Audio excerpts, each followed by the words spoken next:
Good morning, student. We have already discussed early history of computer. आज हम पढ़ेंगे history of electronic computer, यानी कि इलेक्ट्रॉनिक कंप्यूटर की हिस्ट्री के बारे में आज हम डिस्कस करेंगे.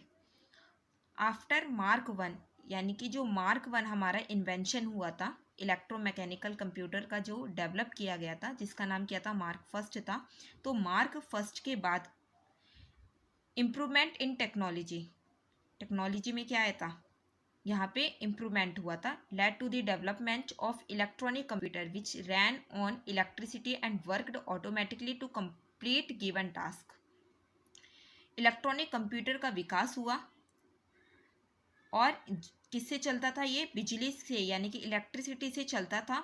और जो इसको कार्यों को पूरा करने के लिए इसका यूज़ किया जाता था. The development of modern electronic computers can be categorized into 5 phases of generation. अब जो आधुनिक इलेक्ट्रॉनिक कंप्यूटर थे, इनको 5 जनरेशन यानी कि 5 फेजेस में इसको डिवाइड कर दिया गया था. Each generation saw tremendous improvement in computers in terms of speed, power, reliability and easy of use. प्रत्येक पीढ़ी ने क्या किया, गति यानी कि पावर, स्पीड और रिलायबिलिटी को क्या किया था, और इजी तरीके से किस तरीके से किया जाए. तो हर एक जनरेशन में कुछ ना कुछ इम्प्रूवमेंट ज़रूर आए थे. पहले वो स्लो चलता था तो सेकेंड जनरेशन में वो फास्ट चलने लगा था. इस तरीके इम्प्रूवमेंट हर एक जनरेशन की डिवाइसेस में आए थे. So let us learn about various computer generation in the text that follows. देखिए, फर्स्ट जनरेशन कंप्यूटर, जो फर्स्ट जनरेशन कंप्यूटर था, इनका ईयर था 1940 से लेके 1956 तक. इसकी कुछ विशेषताएं थी. The first generation computer used vacuum tubes for circuits, यानी कि इसमें किसका यूज़ करते थे, वैक्यूम ट्यूब्स के लिए कंप्यूटर सर्किट का यूज़ किया जाता था. जो फर्स्ट जनरेशन कंप्यूटर था उसमें वैक्यूम ट्यूब्स का यूज़ करते थे. Magnetic drums were used for the storage of data, और डेटा के स्टोर के लिए मैग्नेटिक ड्रम्स का यूज़ करते थे. Third, they were large machine, each machine taking up the space equal to the shape of an entire room. ये कैसी होती थी, ये काफ़ी लार्ज मशीन होती थी, काफ़ी बड़ी मशीन होती थी, और इन्हें रखने के लिए काफ़ी जगह भी चाहिए होती थी, काफ़ी स्पेस चाहिए होता था.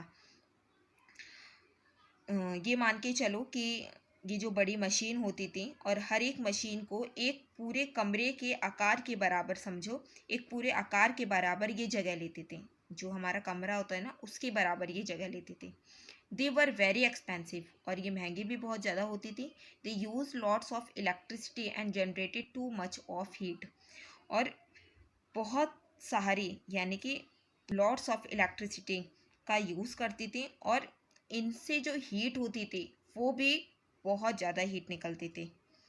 नेक्स्ट है, punched cards were used as primary input device, और उसके बाद है output was generated in the forms of print outs. अगर इनके एग्जाम्पल की बात करें कि वो कौन कौन सी थी जो फर्स्ट जनरेशन कंप्यूटर में यूज़ की जाती थी, तो फर्स्ट UNIVAC यानी कि यूनिवर्सल ऑटोमेटिक कंप्यूटर. सेकंड थी ENIAC electronic numerical integrator and calculator. और थर्ड थी EDSAC, stand for electronic delay storage automatic computer. अब हम बात करेंगे सेकंड जनरेशन कंप्यूटर. इनका जो ईयर था 1956 से लेके 1964 तक था, और इसकी क्या विशेषताएं थी. Transistor replaced vacuum tubes in circuit. यहाँ पे क्या किया गया था, वैक्यूम ट्यूब्स की जगह किसका रिप्लेस कर गया था, ट्रांजिस्टर का. तो यहाँ पे यूज़ क्या किया जाता था, ट्रांजिस्टर का यूज़ किया जाता था सर्किट में. Computers became faster, smaller, cheaper and more energy efficient, but they still generated lots of heat. अब यहाँ पे according to first generation of computer, ये कंप्यूटर फास्ट भी थे, स्मॉलर भी थे और चीप भी थे. लेकिन और जो इनमें से जो हीट निकलती थी वो हीट बहुत ज़्यादा निकलती थी। They were much more reliable than first generation computer. ये क्या थे, ये मच मोर रियलेबल तो थे फर्स्ट जनरेशन कंप्यूटर के according. Magnetic disk storage was introduced in this generation of computer. इस कंप्यूटर की जनरेशन में किसका इंट्रोड्यूस किया था, मैग्नेटिक डिस्क का यूज़ किया था, जो कि स्टोरेज के लिए यूज़ की जाती थी। Inputs were still given using punched cards, output were given in the form of print outs, और programming was done in the machine language, यानी कि मशीन भाषा में किसका यूज़ करते थे, प्रोग्रामिंग में की गई थी जो मशीन लैंग्वेज थी। और छिद्रित काट यानी कि पंच्ड काट का यूज़ इनपुट के लिए किया जाता था, और प्रिंट आउट के लिए जो प्रिंट आउट के फॉर्म होते थे वो आउटपुट द्वारा किए जाते थे। और सेकंड जनरेशन कंप्यूटर के अगर एग्जांपल्स की बात करें तो IBM 700 and 1401 second generation computer है, और सेकंड जो एग्जांपल है वो है एटलास ATLAS। अब देखिए थर्ड जनरेशन जो कंप्यूटर थे 1964 से लेके 1971 तक इनका ईयर था।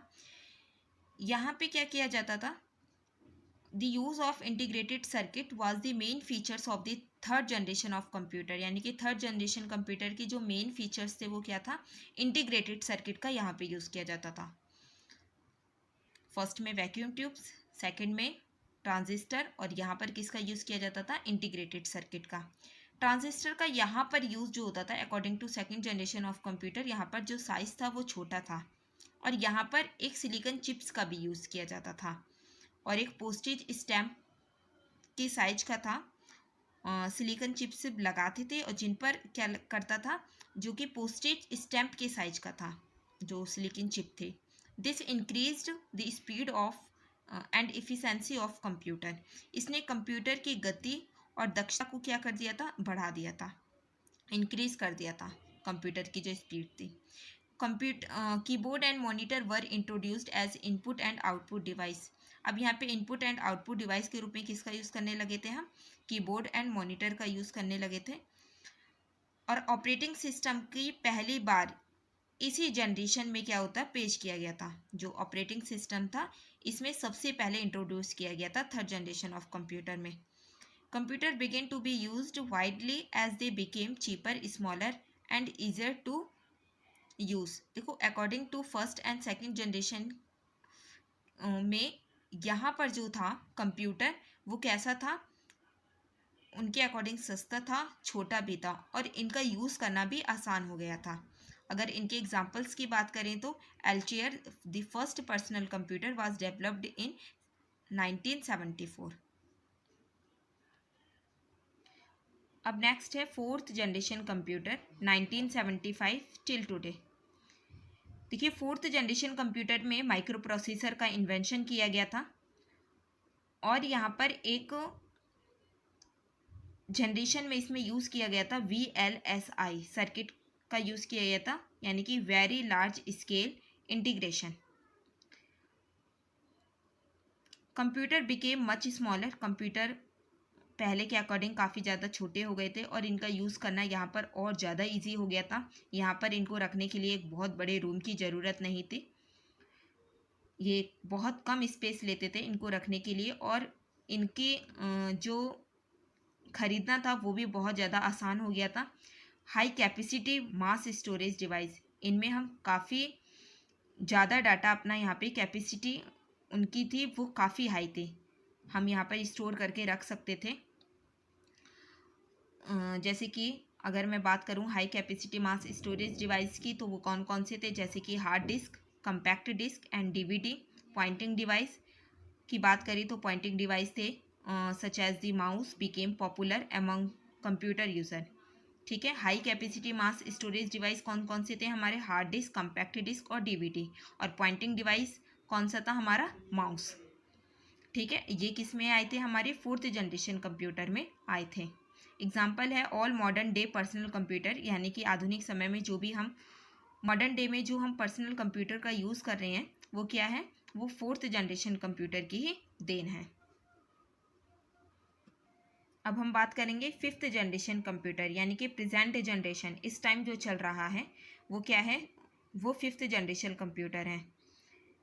यहाँ पर क्या है, आर्टिफिशियल इंटेलिजेंट सिस्टम का विकसित यहाँ पे डेवलप किया गया है, जो डिफरेंट डिफरेंट हमारे जो वर्क हैं उनको पूरा करता है।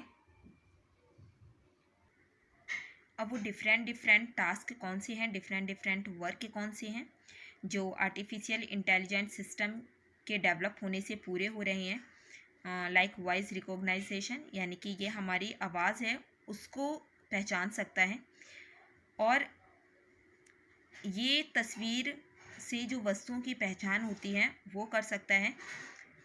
And response of touch, response of touch यानी कि स्पर्श करने की प्रतिक्रिया को भी ये कर सकता है। आजकल हम टच मोबाइल वगैरह यूज़ कर रहे हैं ना, वो फिफ्थ जनरेशन कंप्यूटर की ही